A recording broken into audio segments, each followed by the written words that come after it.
شعر بعد بذارید جلو، من میگم این که خب واضحه این شعر مثلا به درد می‌خوره. خب چند تا چیز رو شما تست کردین به جای اینکه مثلا یه مصرع بدین چند تا مصرع رو بدین بعد بگین بنویسین؟ آره من من اول مثلا یه مصرع دادم، 2 مصرع دادم، گفتیم مثلا کل طول در واقع کانتکستمون رو شعر بدیم، پدینگ گذاشتم، بدون پدینگ گذاشتم، خیلی 4-5 حالت مختلف. ولی تنها چیزی که عوض نکردم چیز شبکه بود، ساختار، یعنی تعداد هد و تعداد لایه های شبکه بود.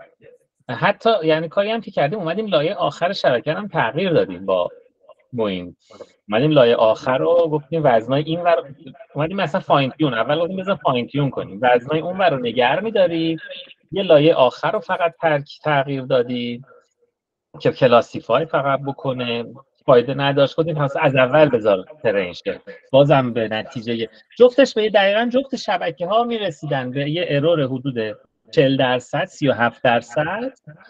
و وقتی هر چی تست می‌کردیم در واقع هر چی اون جنریت می‌کرد میگفت این خوبه. آره کلا reinforcement learning و فاین تیونینگ روی LLM وقتی خوب جواب میده که شما که یه بیس خیلی خوبی داشته باشین. خب و وقتی که بیس اونقدر مثلا با دیتای خیلی بزرگی چیز نشده یا تعداد پارامترها اونقدر زیاد نیست، خیلی مشکل زاست. حالا شما کاری که باید انجام بدین تو این، حالا توی مثلا لول یه انسان خب خیلی نمیتونه حجم داده ها رو بالا ببره یا مدل رو بزرگ کنه، ولی مرحله بعدی برای شما اینه که مدل های متخصص بسازین. خب و مدل های متخصص نیازی ندارن اونقدر پارامتراشون بزرگ باشه. اولا همه باید روی داده‌ای که میخواین، فرضاً متخصصی که میتونه شعر رو رنگ کنه. خب کارش ساختن شعر نیست، کارش رنگ کردن شعر. شما بهش یه دیتا ستی میدین، شعر خوب و بد چیز میکنین و بعد بهتون میگه، یا به حتی یا مدلی که شعر رو بهتر میکنه و اون موقع خب دستتون کم بازتره. و کلا زیر 1 میلیارد، یعنی مدل های بیشتر از 2-3 میلیارد اونقدر خیلی کارهای بالایی ندارن. یعنی واسه همین حتی خود اپل هم که میخواست روی گوشی ها مدل ها رو ران کنه با 100 میلیون، 200 میلیون، 500 میلیون تست کرد، پیپرش هم داد، کلی اپتیمایزیشن اینا هم زدن، تهش اونقدر نتایج راضی کننده نبود براشون و مجبور شدن واسه یه سری کارهای خاص با اوپن ای قرارداد بندن و اینتگریت کنن. و ولی خب الان چند تا چیز هست. یکی اینکه در حال حاضر ران کردن مدل بزرگ گرونه. خب و شرکت ها دارن تلاش میکنن که مدل کوچیک متخصص خوب بسازن و این یه حوزه‌ایه که شما خیلی میتونید توش فعالیت کنید، مخصوصا چون که ریسورس های محدود دارین. اگه بتونید تخصصی پیدا کنید توی آپتیمایز کردن مدل های کوچیک، اون موقع خب یه چیزیه که خیلی به درد بخوره و خیلی همه نیاز دارن. منم بیشتر از این که شما مدل های بزرگ ترین کنید، دوست دارم که همین روی مدل های مثلا از 100 میلیون تا 3 میلیارد کار کنید و سعی کنید که روش مختلف بهتر کردن کارهای اینا رو یاد بگیرید با معمارهای مختلف، تستای مختلف. اون موقع بتونید مدل‌های کوچیک متخصص بسازین و تقریبا این سمتیه که صنعت داره میره. چون گفتم مدل‌های بزرگی که هم نگهداریشون سخته، هم ترین کردنشون، هم هزینهشون بالاست. و من فکر نکنم ما بتونیم با مثلا کلپ ترینش بکنیم. لامدا نه هست. با لامدا بعد آره با لامدا بریم.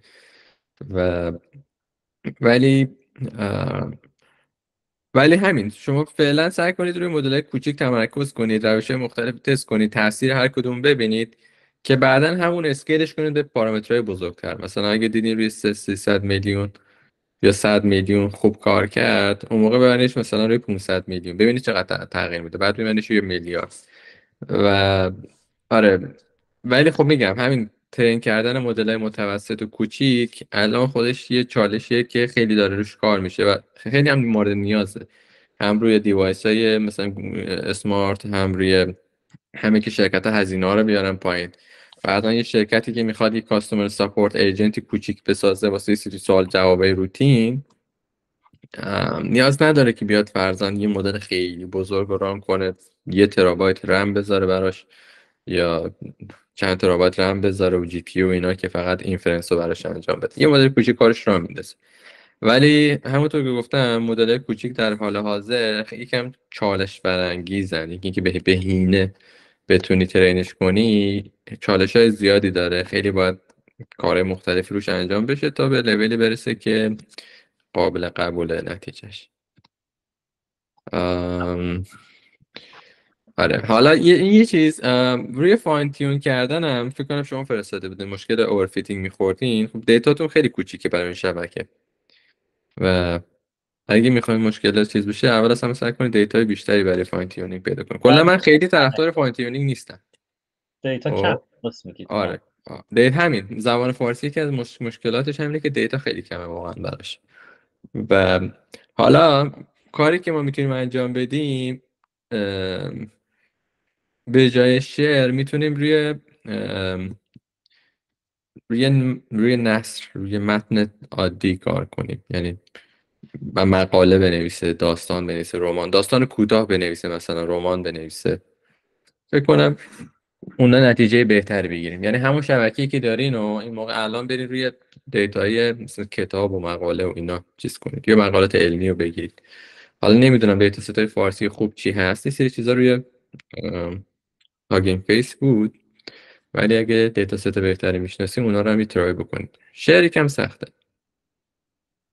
فاین تیون، سوال سانوس خانم اینه که چرا خیلی موافق فاین تیون نیستن. ببینید فاین تیونینگ چند تا مشکل داره. یکی اینه که خیلی مثلا برای شبکه‌های کوچیک‌تر راحت میتونید اوورفیت کنید. یکی اینه. دو، وقتی شما فاین تیون میکنید اگه شبکه کم بزرگتر باشه یه سری وزنای توی شبکه عوض میکنه که شما الزاماً به نفعتون نیست کنه عوض شن. خب یعنی مثلا یه مدل جنرال دارین میخواین اسپشیالایزش کنید روی حوزه، شاید اون حوزه مثلا که دارین بهش میدین پزشکی مثلا اسپشیالایز بشه ولی رو قابلیت کلی اندرستندینگ زبانیش، فهم زبانیش تاثیر بذاره و اون موقع به یه مشکل دیگه میخوره.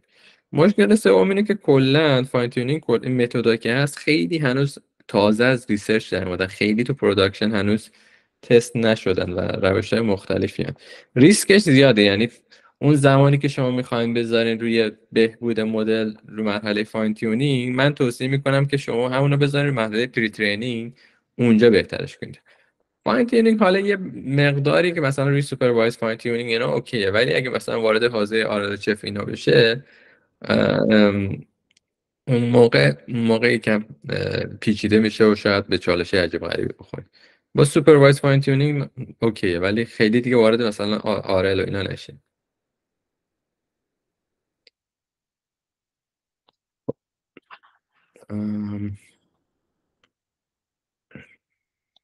سوال دیگه هست قبل اینکه شروع کنیم؟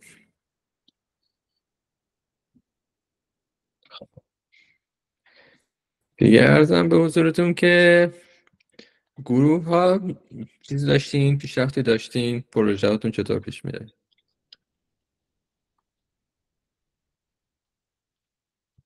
گروه یک با جمال و علی و معین محمد حسین منصور.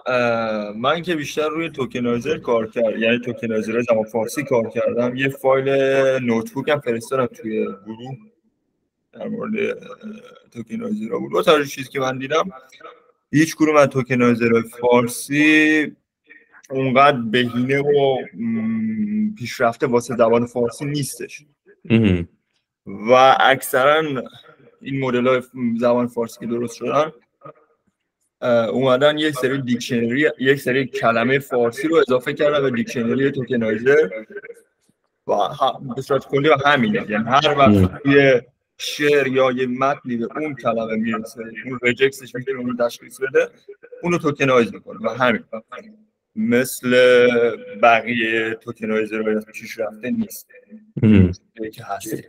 الان شما توکنایزر رو خودتون میسازی؟ هنوز نساختمش، فقط خواستم بررسیش کنم که ببینم این توکنایزر به چه صورت هستن، اصلا عیبشون چیه که نمیتونن خوب کار کنن و چیزایی که دیدم به این الان گپایی که پیدا کردین چیه بین مثلا توکنایزرهای مثل فرضاً اوپن ای آی و لاما 3 موعظ 1 و اونایی که برای زبان فارسی هست تفاوتشون چیه؟ برای لاما و جی پی تی 4o توکنایزرهاشون یه مقداری پیشرفته تر از این لحاظ که مثلا هم فاصله رو در نظر میگیرن، هم کلمه و کنارش فاصله رو در نظر میگیرن، کلمه رو میتونن به راحتی بشکنن ولی نه به قسمت‌های غیر مفهوم دار، یعنی نامفهوم.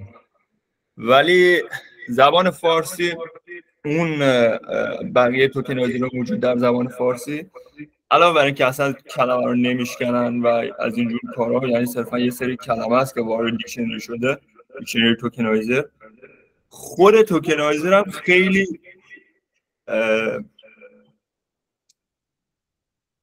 پخش هستش. ولی مثلا وقتی که لاما روی اون کلمه رو میاد توکنایز میکنه به مثلا 3 تا توکن،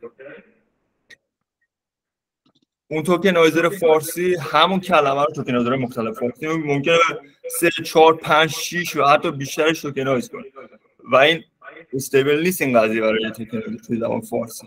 خب اگه زبان فارسی یک حالت مشخصی برای شکستن این کلمه و این چیزی که تا الان یادمه، حالا باید دوباره باز خود توکنایزر مثلا لاما 3 موعظ 1 رو تست کردیم به زبان فارسی؟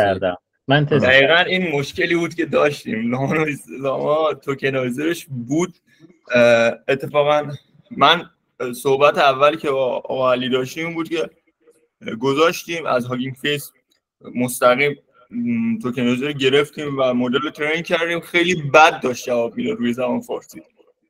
بعد با اینکه شنیده بودیم که یعنی بود که لاما روی زبان فارسی خوب کار میکنه، بعد ما گفتیم که شاید خیلی بزرگه توکنایزرش.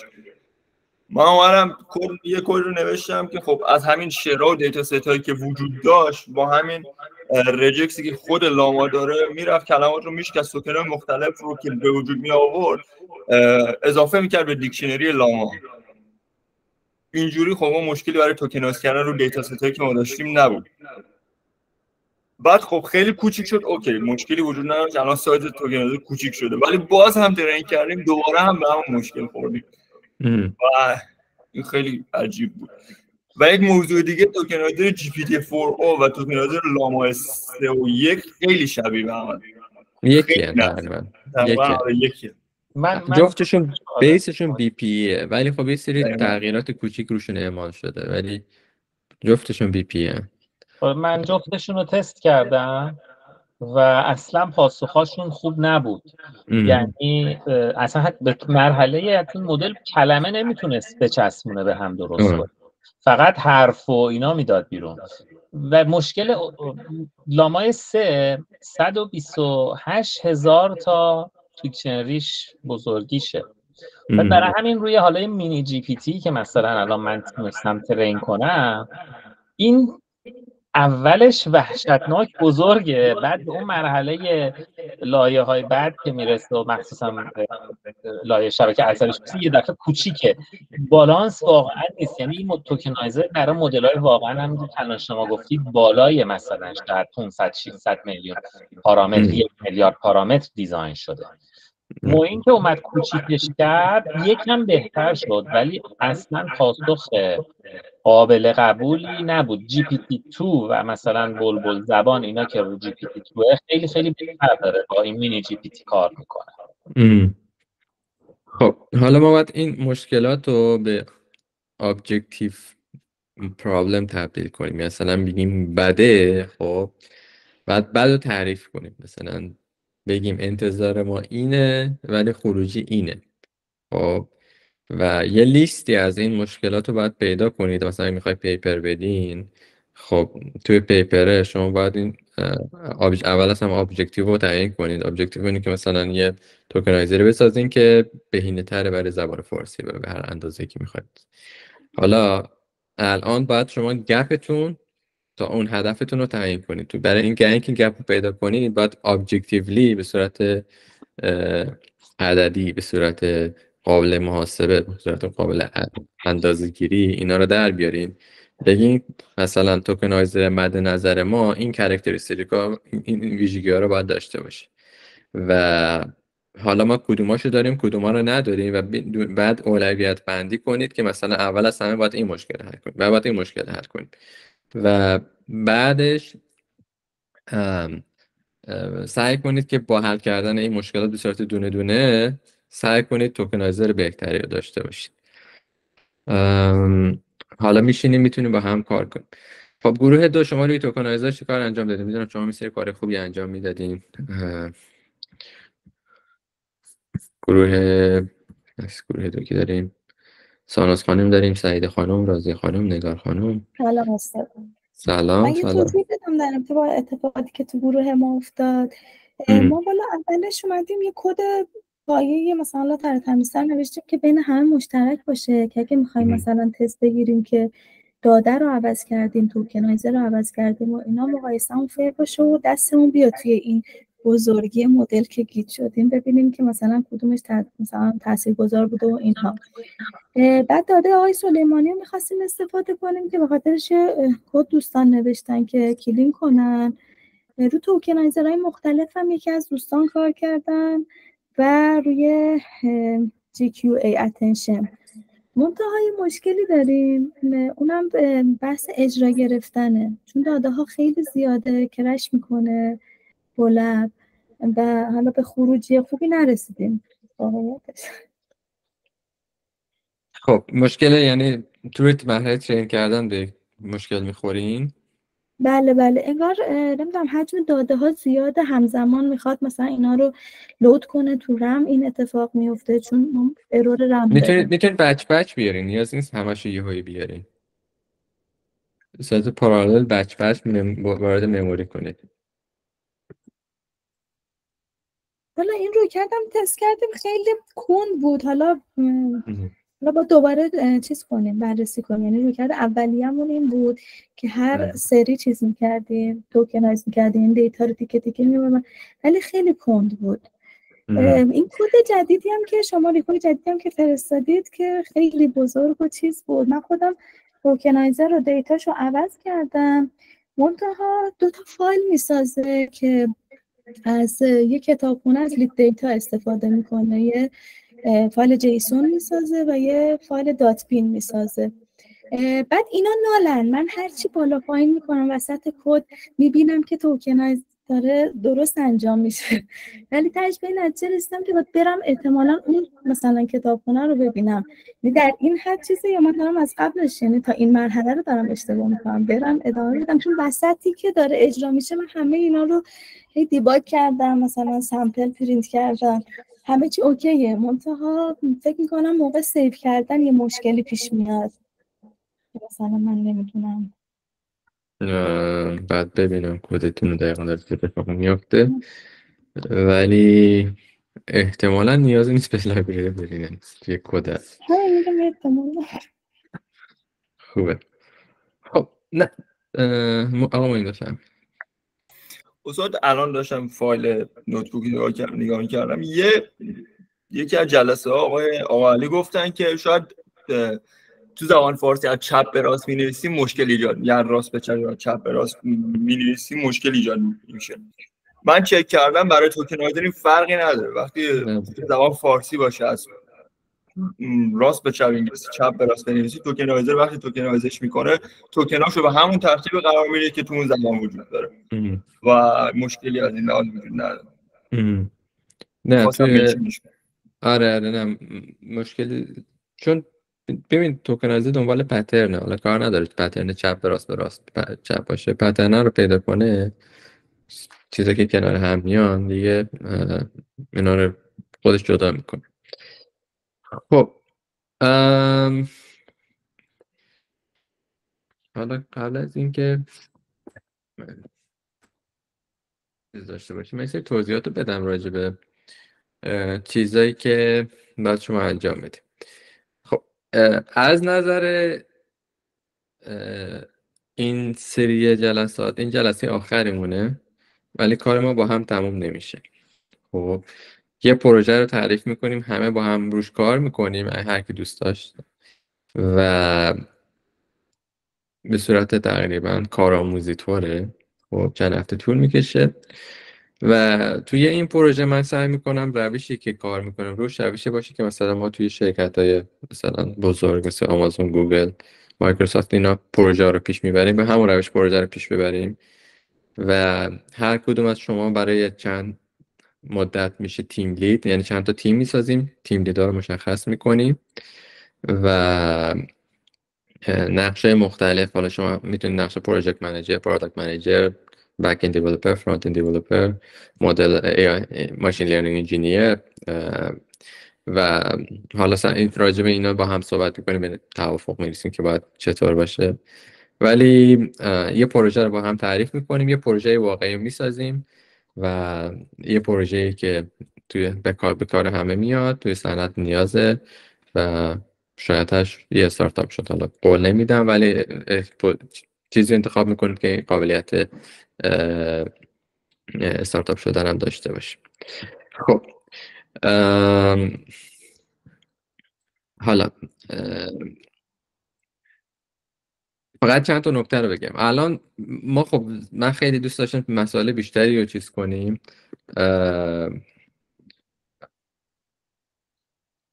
مسائل بیشتری رو آموزش بدیم. ان شاءالله من یه ادامه رو دوره رو ادامه میدیم و این برای مالتی مدل ها، برای تصویر و صوت. ولی خب من یک مقدار بریک نیاز دارم چون بعد یه سری مطالب آماده کنم برای ترم جدید دانشگاه، برای درسای جدیدی هست. اونا رو که تموم کنم ان شاءالله دوباره روی طراحی اون دوره، ادامه این دوره کار میکنم و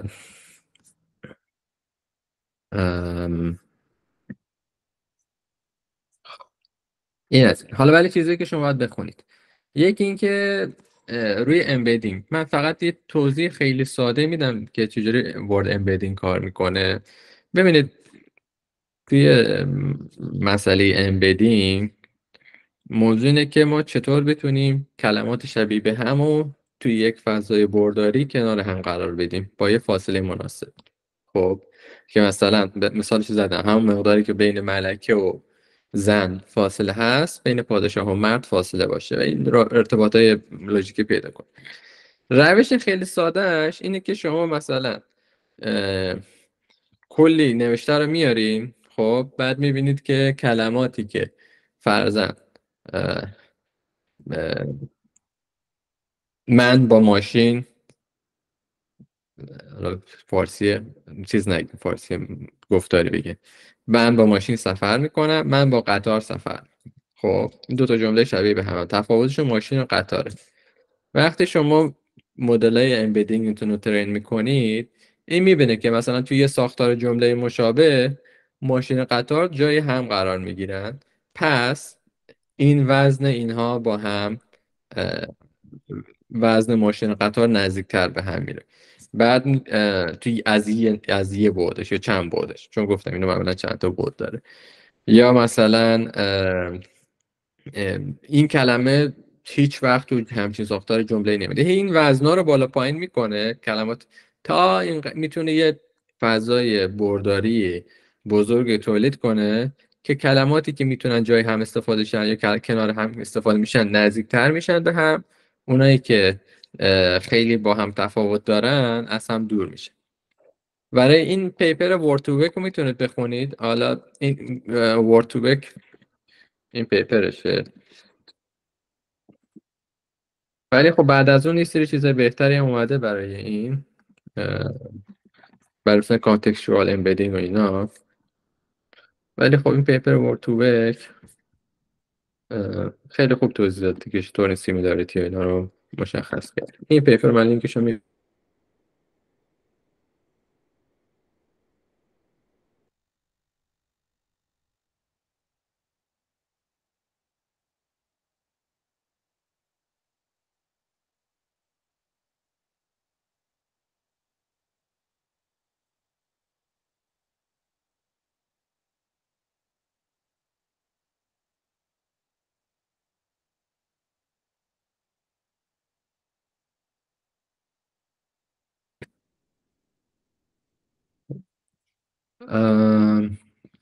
این یه پیپر. حالا خیلی وقت نشد من توضیحش بدم ولی پیپر رو خوب توضیح داده، ساده هست. موضوع بعدی پیپر برته، pre-training pre-training of deep bidirectional transfer for language models. اینم برت قبل جی پی تی آمده بود و تقریبا کاری شبیه جی پی تی انجام میده. فقط تفاوتش چیه؟ تفاوتش اینه که جی پی تی ها معمولا یه بر یه مسیر رو میرن، یه سمت رو میرن. برت جلو و عقب رو چک میکنه، برمیگرده میره جلو رو چک میکنه، برمیگرده جلو رو تست میکنه که بتونه کانتکست رو بهتر مشخص کنه و مثلا برای مسائلی مثل ترجمه خب بهتر میتونه کلمات رو ترجمه کنه. چرا جی پی تی بهتره برای این چیزایی که ما استفاده میکنیم؟ خب این چون دو طرفه باید چک کنه پردازش سنگین تری داره و از اون ور جی پی تی برای جنریت کردن الزاما نیاز نیست دو طرف بره برگرده. اگه شما به اندازه کافی مدلتون بزرگ باشه، دیتا بزرگ داشته باشین، با یه محاسبه یه طرفه میتونه همون کار جنریت کردن رو به خوبی انجام بده. و برت یه جورایی مراحل اولیه جی پی تی بود، یعنی ایده جی پی تی خیلی از برت اومده و پیپر برت رو هم بخونید. این دوتا پیپر به شما کلا کمک میکنه که بفهمید این چطور این جنریشن اینا انجام میشه. خب این از این. حالا موضوع بعدی موضوعی که حالا واسه دوستایی که من قول داده بودم که ویژن رو هم تو این دوره کاور کنیم، من یه سری بهتون ریسورس میدم تا بعدا ان شاءالله خودمون شروع کنیم که اینا رو با هم بررسی کنیم. ریسورس اولی یه کانالی هست از آقای سهیل فیضی.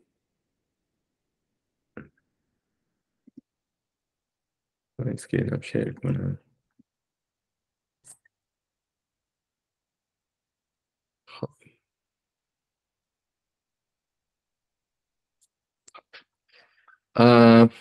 اینجا اگه برین، یعنی لینکش اینجا توی چت میفرستم.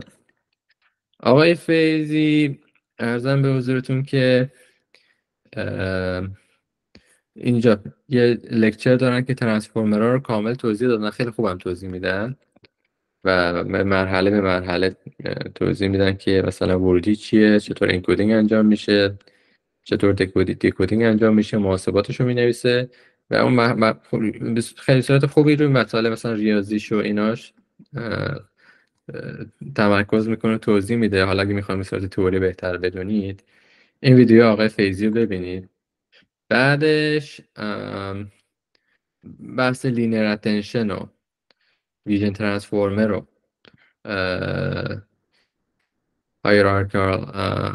هایرارکیال ویژن ترانسفورمر رو دیفیوژن مدل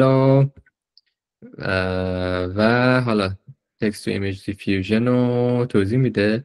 یه لکچر بودن 4 ساعته داره که کلا مدل‌های کارکرد جی پی تی رو از به صورت خیلی جزئی توضیح میده، یعنی مرحله به مرحله داره چه اتفاقی میفته، هم برتو میگه هم جی پی تی ها رو و راجع به فاین تیونینگ و سوپروایز فاین تیونینگ اینا چطور این وزنا رو عوض میکنم توضیح میده. گفتم ایشون خیلی رو بحث‌های تئوریش خوب تمرکز کردن، یعنی بیشتر کدینگ و اینا نداره ولی خب میاد محاسبات ریاضی ایناشو میگه که دقیقاً داره چه اتفاقی میفته. اینا حتما ببینید. 2 تا لکچر هم دارن، یه لکچر 3 ساعته دارن، 4 ساعته دارن، یه لکچر 1.5 ساعته دارن و اینا آخرین چیزایی که فرستادن بحث کوانتایزیشن اینا رو میگه رگ و چین. آره حالا این بحث یه سری بخشاشو ما خودمون کاور کردیم، ولی خب خیلی مثلا وارد بحث ریاضیش اینا نشدیم. اگه میخواین اینا رو ببینید، الان لینکش هم بفرستم اینجا براتون توی چت، حتما اینا رو ببینید، خیلی بهتر متوجه میشین کدا چطور کار میکنن. این یک.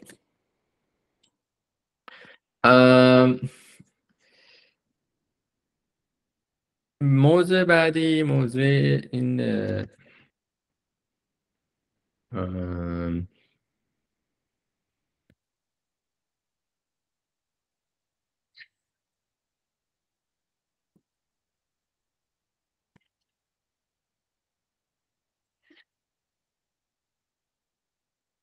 بحث مثل دانشگاه برکلیه.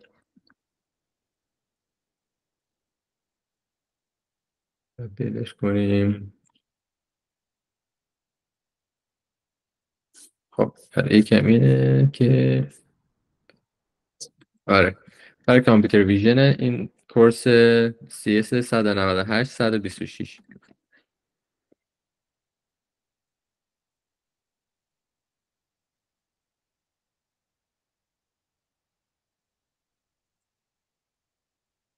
اوکی. اینم از این من شیر کنم دوباره. خب این پلیلیستشه و اینجا بریم این دو پلیلیستش بشیم. 22 تا ویدیو داریم، در 2022 شه، 2023 هم باید باشه.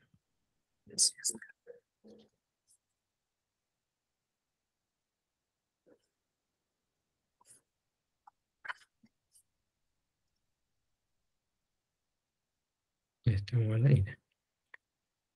خب حالا اگه اینجا بریم این پلیلیستشو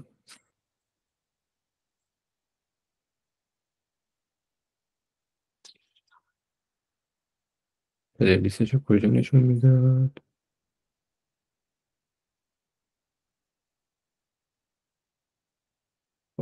مثل اینکه تو پلیلیست نذاشت. حالا بریم اینجا.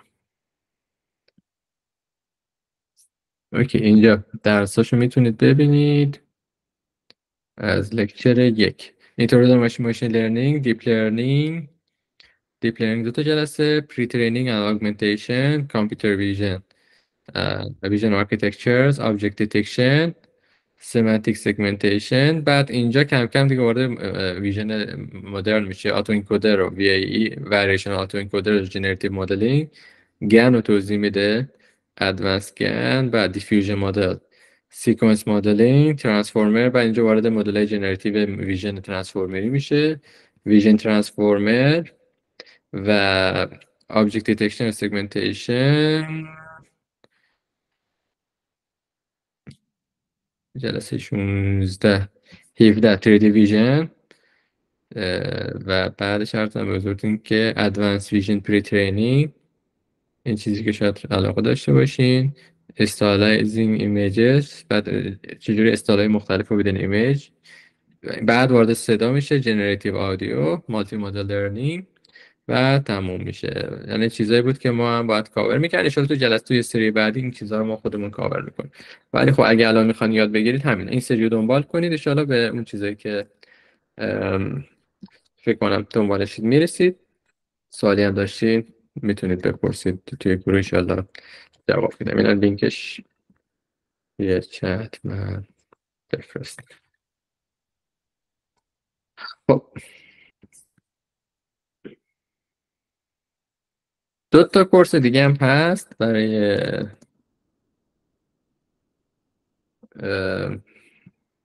اینکه شما میتونید مرتبطن با این چیزی که انجام میدین. یکی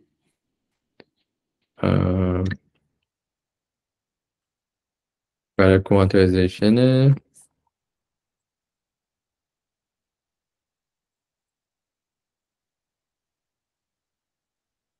یکی کوانتایزیشن فاندامنتالز با هاگینگ فیس.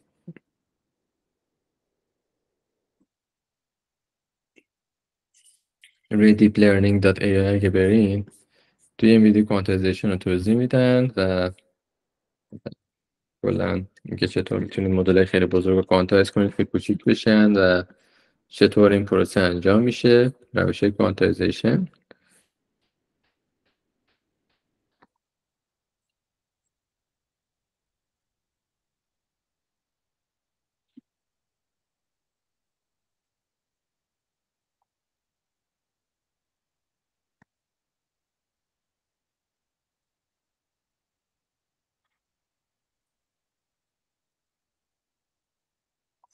اینم دوره فاین تیونینگ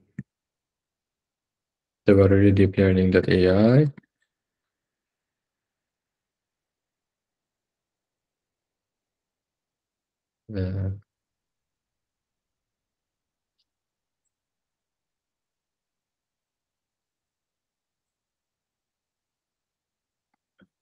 اینجا فاین تیونینگ رو توضیح میدن، الگوریتم های مختلفیشو و چی کار میاد.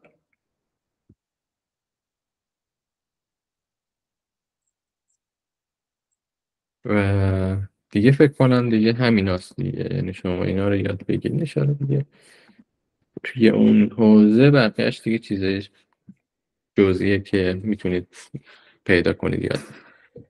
خب ولی ایشالله اگه عمری باقی باشه و وقتی باشه توی دوره بعدی این چیزها رو هم کاور میکنیم. خب سوالی هست؟ آقا ما این بفهمه. استاد یه موضوع دیگه که وجود داره کنار ورد امبدینگ سنتنس امبدینگ، این رو چیکار باید بکنیم؟ چیزایی که من دیدم بودن ولی خب خیلی افیشنت نبود قضیه برای سنتنس امبدینگ. الزاما برای نیاز ببین توی ترانسفورمر که بری هم پوزیشنال آوردین، پوزیشنال آره توکن توی امبدینگ ترانسفورمر این قضیه رو خودش انجام میده مدل، ولی اگه قرار باشه ما مدلی تولید کنیم که نیاز به سنتز امبدینگ داشته باشیم، پیشنهادی اگه برای چه هدفیه؟ معنی جمله رو بتونیم به صورت مثلا یه دونه وکتور نمایش بدیم که بتونیم مقایسه کنیم به صورت کوساین سیمیلاریتی یا هر متریک دیگه که وجود داره. اگه برای معنای ناست میتونید برای مثلا انکد، چون اون موقع جنراتیو نیست، اگه برای مقایسه است و شما یه چیزی شبیه ترنسلیشن دارین که اون موقع باید هم انکودر داشته باشه هم دیکودر. فقط اون موقع به جای اینکه شما ورد توکنایزیشن انجام بدی یا توکن امبدینگ انجام بدی، سنتنس امبدینگ انجام بدی، مدل تو هم مدل انکودر دیکودر ترانسفورمر قرار میدی، فقط تو لول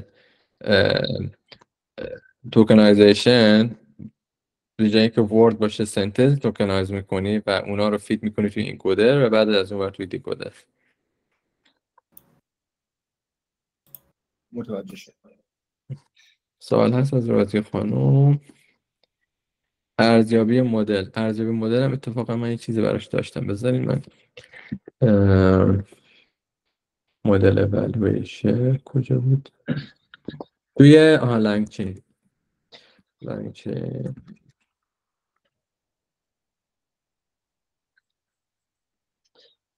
یه صحبتی هم شد که شاید یه جلسه یکی از همکاران بیان راجع به اکشن صحبت کنن. آره من باید بگم به آقا محمد که بیاد، گفته بود آماده است، فقط می‌بینه الان وقت داره یا نه.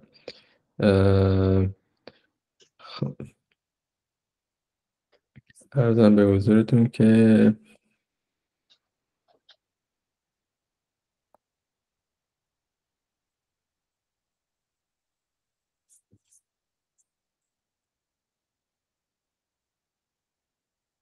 اوکی یه چیزی بود لنگ اسمیث اولویشن.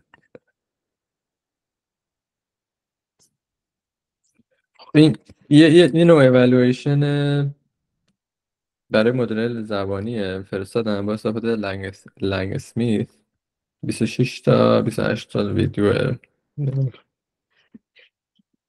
ولی خب اولویشن بستگی داره اولویشن چه نوع اولویشنی میخوان انجام بده. اولویشن بنچمارکینگ و اینا که همون پیپرهای مثلا LLM 360 و لامسه رو بخونی، طولایی که استفاده کردن و میتونید ببینید. ولی میخواین ببینید که مثلا مدلتون توی وقتی پرامپت میدین و اینا چه اتفاقاتی میفته، با همین لنگ اسمیت میتونید کار کنید که چیزهای مختلف رو روش اولویت کنید.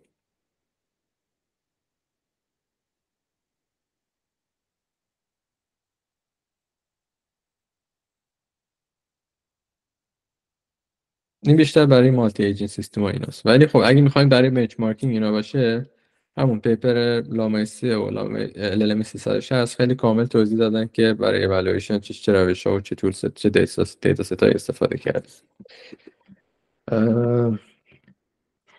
به صورت کلی اِوالویشن چند مدل داره، خیلی کلی بخوام بگم.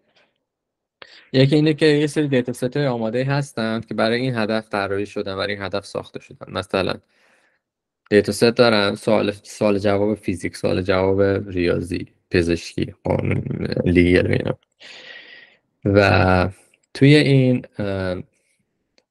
شما سوال میپرسین، LLM جواب میده، این جواب با اون جوابی که تو دیتا ست هست مقایسه میکنید و میبینید چقدر نزدیکه. این یکه. یا خیلی وقتا یه جواب کلی نیست، یه چینیه که به جواب رسیده، اون چینه رو مقایسه میکنید. مشکل این روش چیه؟ مشکل این روش اینه که دیتا کانتامینیشن، یعنی خیلی وقتا این خود این دیتا ست، دیتایی که اون دیتا ست هست برای سوال جواب توی ترینینگ یه جایی توی دیتا ست بوده، مدل یاد گرفته و مدل احتمالاً جواب درست بده، ولی الزاما نشون دهنده ریال ورد یا عمل کرده مدل تو دنیا واقعی نیست. نوع دوم هیومن اِوالویشنه که شما چند تا هیومن اکسپرت یا آدم میارین، بهش میگین که مثلا این سوالاتو بپرس، جوابا رو بگو چقدر خوبه، مثلا چقدر خوب این متن رو تولید کرده، چقدر منطقی جواب این سوال ریاضی رو داده، سوال فیزیک رو داده. این روش دومه. روش سوم روش پرایوت دیتا ست است. مثلا این سری شرکت‌های مثل اسکیل AI اومدن اِوالویشن دیتا ستی ساختن که هیچ جا تو اینترنت نیست. خب و به شرکت‌های بزرگ میگن شما مدلاتون رو بفرستین پیش ما این پرایوت دیتا ستی که خودمون ساختیم تستش میکنیم، به شما میگیم مدلتون چقدر خوب کار میکنه. اینم هست. کلا این سه تا روش برای بنچمارکینگ و اِوالویت کردن مدل استفاده میشه. ولی اگه میخواین ببینید که توی مثلا پرامپتینگ و اینا چقدر دقیقه، همون لنگ اسمیت خوبه. اگه مثلا توی مالتی ایجنت سیستم هست اونم میتونه استفاده کنه. چیزای اوپن سورسی هم شاید باشه برای این کار. خب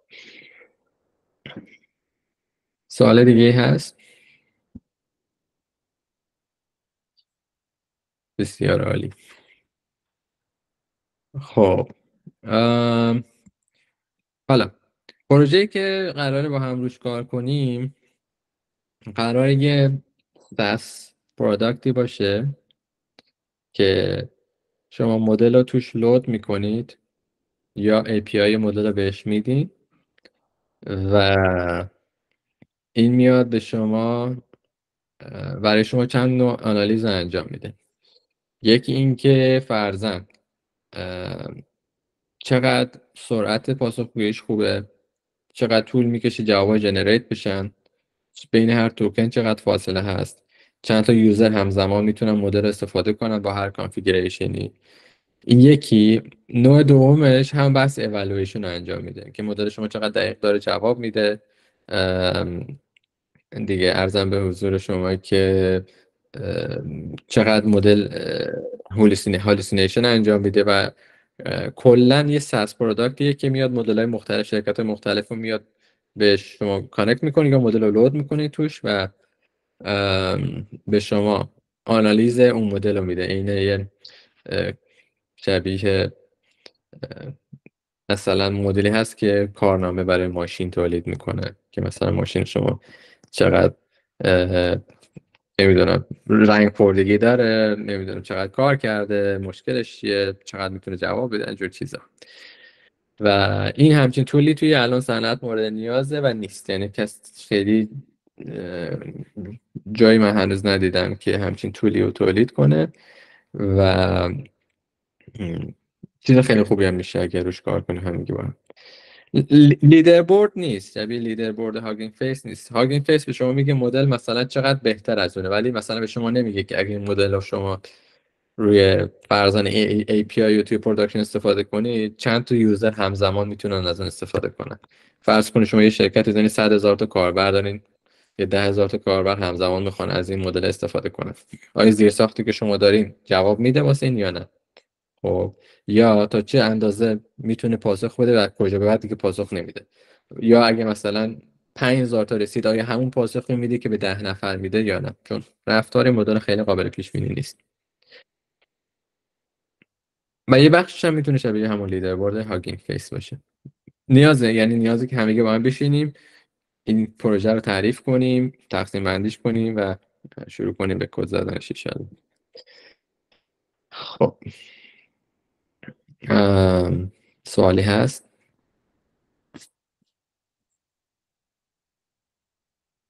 سال حدودا چقدر طول میکشه طول مدت زمان پروژه؟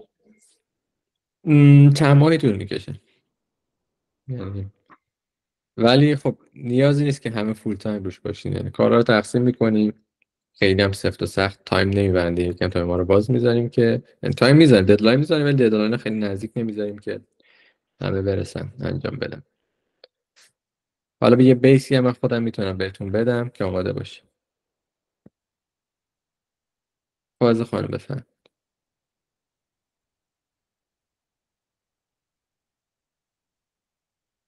فائزه خانم صدای من هست استاد؟ الان هست بعد. اون ایده سیستم عاملی که اولی کلاس گفتی، اون ایده میمونه واسه فاز بعدی، یعنی مرحله بعدی که دوباره بخوایم کلاس رو ادامه بدیم؟ آره اون این سری چیزایی داره که ما هنوز کاورش نکردیم، ولی توی این مرحله میتونیم روی خود سیستم عامل سخت میشه کار کرد، ولی میتونیم یه لایه ابسترکشن اضافه کنیم که مثلا شبیه اسیستنت باشه. یه چیزی که مایکروسافت شبیه تو ویندوز 12 بود، چی بود خواست انجام بده،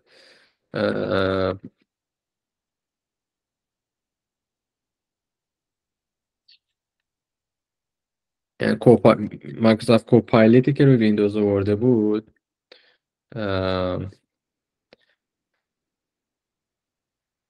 بذار براتون بفرستم.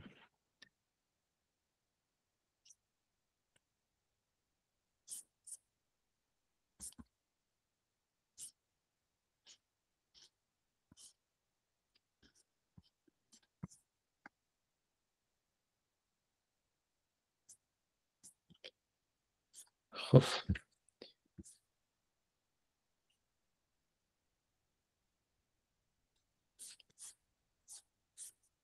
یه ویدیو هم بود مایکروسافت زده بود، ایناش یه ویدیو هست براتون بفرستم. توی این ویدیو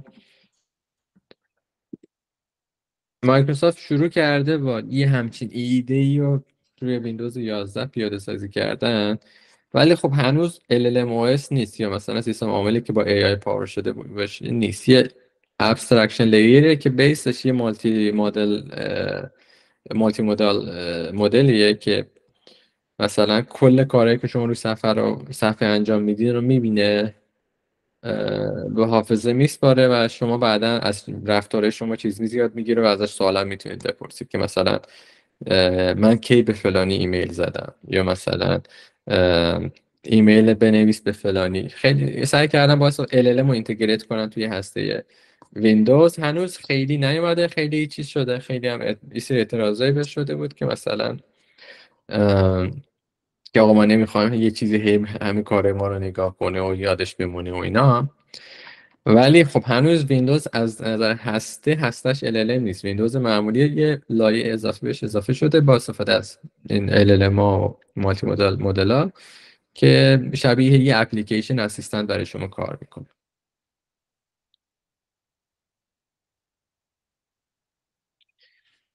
خب این هم این پروژه است. حالا این پروژه من سعی میکنم هفته 2 جلسه با همدیگه داشته باشیم، شبیه استنداپ تور فالوآپ کنیم که کارا به کجا رسیده و دیگه شبیه یه پروژه واقعی دیگه با هم کار میکنیم، پیش میبریم،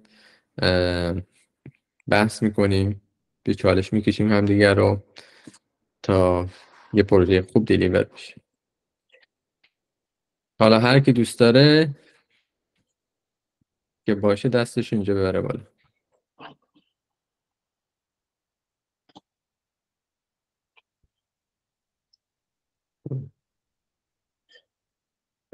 من 2 تا سوال بی ربط هم میتونم ازتون بپرسم. آره بفرمایید آقا.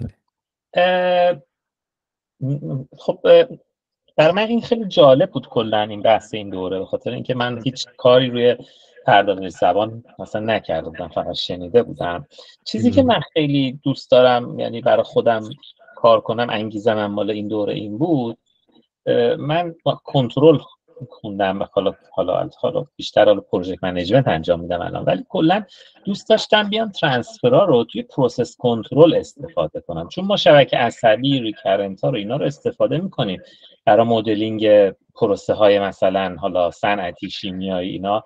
یه سرچ هم کردم دیدم خیلی نیومدم ترانسفورمر را استفاده شه. به نظر من اون داینامیکی که ما نیاز داریم و تو ترانسفورمر میتونیم ببینیم، چون داره جمله درست میکنه، ارتباطات رو به هم ربط میده. من احساسم اینه که چیز جالبی میشه. میخواستم اینم شما چیزی حالا کلا در این مورد توی محیط آکادمی دیدید کسی کاری تو این زمینه کرده باشه که تو زمینه پروسس کنترل مثلا پیش بینی، چه میدونم فالت دیتکشن؟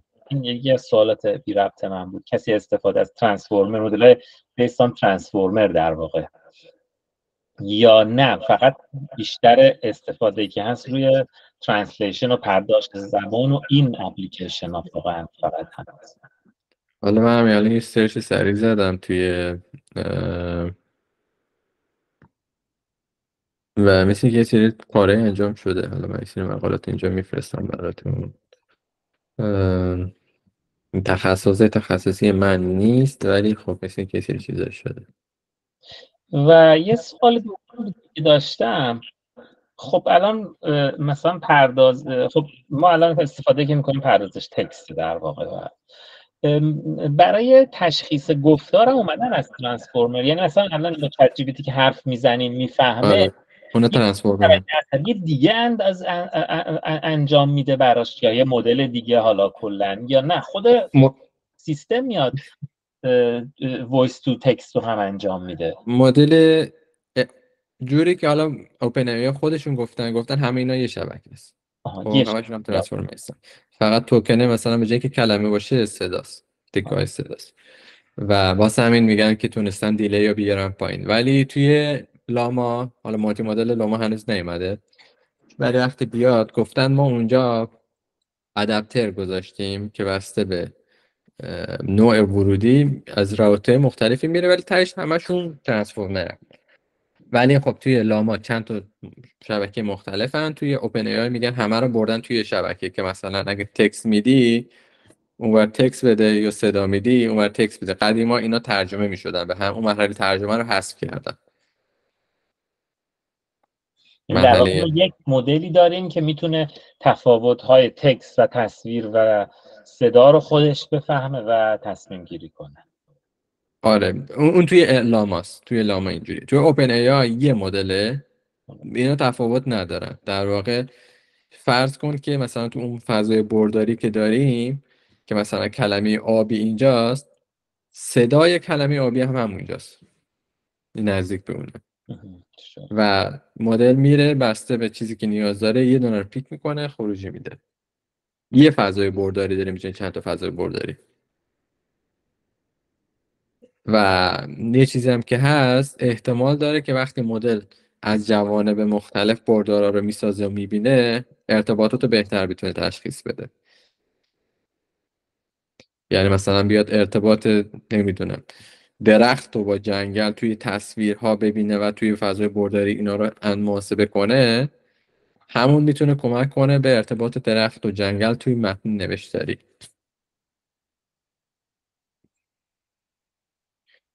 خب حالا بچه‌ای که دستتون بالاست، من اسمتون رو چیز کردم، دستتون بالا نگه داریم دیدم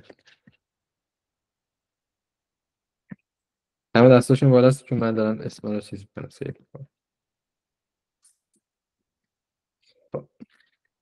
دیگه دستاتون رو میتونید بیارید پایین. یه اسم اضافه شد. نه بالا نگه دارید. دستاتون رو بیارین بالا دیگه بچه. دیگه من چند بار اینو سیف کردم. خب سیف کنم باش. خب سیف کردم. خیلی عالی. خب اینم از این. حالا چند تا سوال داریم. آقا علی گفتن بهترین و کم هزینه ترین روش برای کلاسیفای سگمنت یک کانال تلگرامی چیه؟ بر اساس سابجکت میخواین سگمنت کنید، کلاسیفای کنید؟ چون سگمنتیشن با کلاسیفیکیشن فرق داره. شما کاری که میتونید انجام بدین اول از همه شما کلاسترینگ رو انجام بدین. شما سعی کنید که کانال های شبیه به هم و با استفاده از الگوریتمتون، حالا میتونه این میتونه فیچرهایی که میتونید استفاده کنید میتونه تاریخ ایجاد شدن باشه، تیتر کانال باشه، ارزم به حضورتون که خلاصه متنای کانال باشه، یا 10 تا رندوم سلکت کنید از چیزایی که توی کانال هست، 100 تا رندوم سلکت کنید. اول از همه این فیچرها رو اکسترکت کنید، بعد کلاسترینگ رو انجام بدین، بعد بر اساس کلاسترهایی که ایجاد میشه برین به کلاستراتون تایتل بدین که کلاس بندیشون کنید. بعد که اینا کلاسیفای شدن کانالای جدید که میان رو ببینید به کدوم یکی از این کلاس ها میره.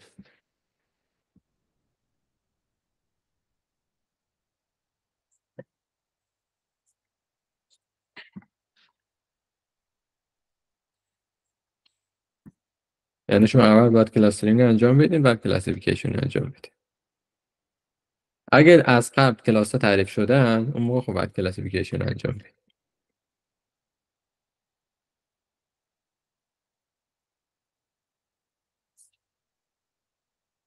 خب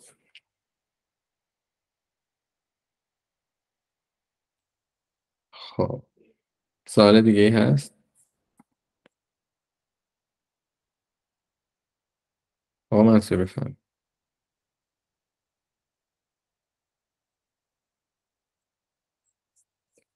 سوالی نیست. خب حالا من ریکوردینگ رو استاپ میکنم. سعید خان بفهم. سلام استاد، سلام. وقتتون بخیر. مثلا من سوالی داشتم راجع به فیچر اکسترکشن صحبت کردید.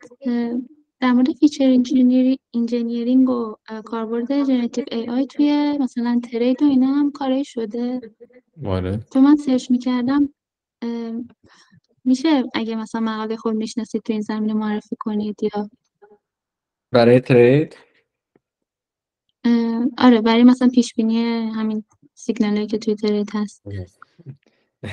به قول یکی میگفت که اگه مدل خیلی خوب کار کنه احتمالاً نمیذارن ما ببینیمش، خود خودشون نگهش میدارن، ولی خب نمی‌دونم. احتمالاً هست. ولی هست، مقالاتی هست انجام حالا به شده. صورت تحقیق یه سری این کارا رو آره نه زیاد هست. معمولا روی تایم سریز اینا کار میکنن ولی خب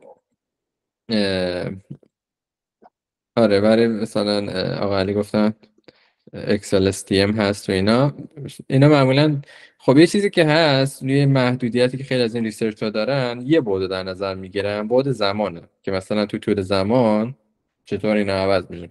نمیگم همشون، خیلی هاشون، ولی خب مدلای هستن که مثلا میان اخبار رو چک میکنن، آنالیز میکنن و ارزم به حضور شما که ریپورت های بیزنس رو آنالیز میکنن، اند اف دی ریپورت، اینا رو همه وریبل، هر چی شما این وریبل ها رو بیشتر کنید احتمالی که مدلتون بهتر کار کنه بیشتر. برای همین هستن ولی خب فقط روی مثلا زبان چیزی که هست روی این مدل ها فقط روی زمان تمرکز نکنید. سعی کنید که مثلا با استفاده از همین جی پی تی و ال ال اینا اخبار رو بگیرید، آنالیز کنید، خوب و بد رو تشخیص بدین، وزن خوب و بد رو تشخیص بدین، اینا رو توی محاسباتتون اعمال کنید و بعد تریدینگ رو انجام بدید. یه آموزشی توی یوتیوب هم بود اتفاقا من چند مدت پیش دیدم، از 0 تا 100 چیز ساخته بود.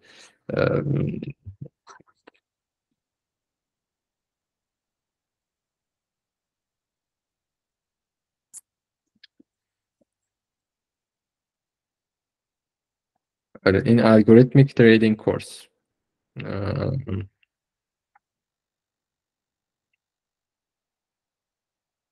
چند تا کورس هست، یکیشون اینه.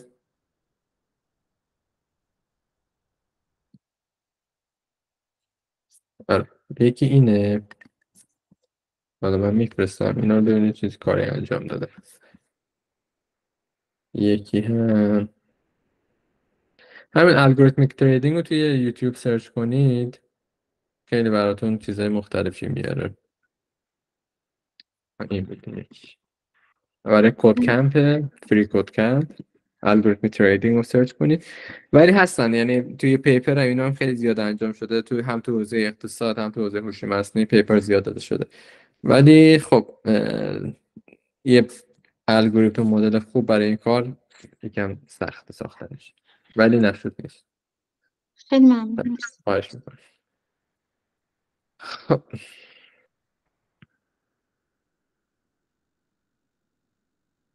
آقا این سوال چیه؟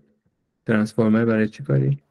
استاد با آقا علی داریم صحبت میکنیم توی چنین.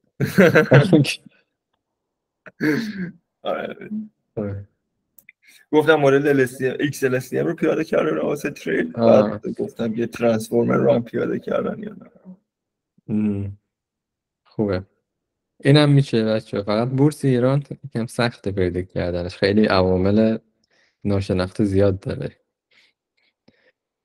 ولی شاید بشه. خب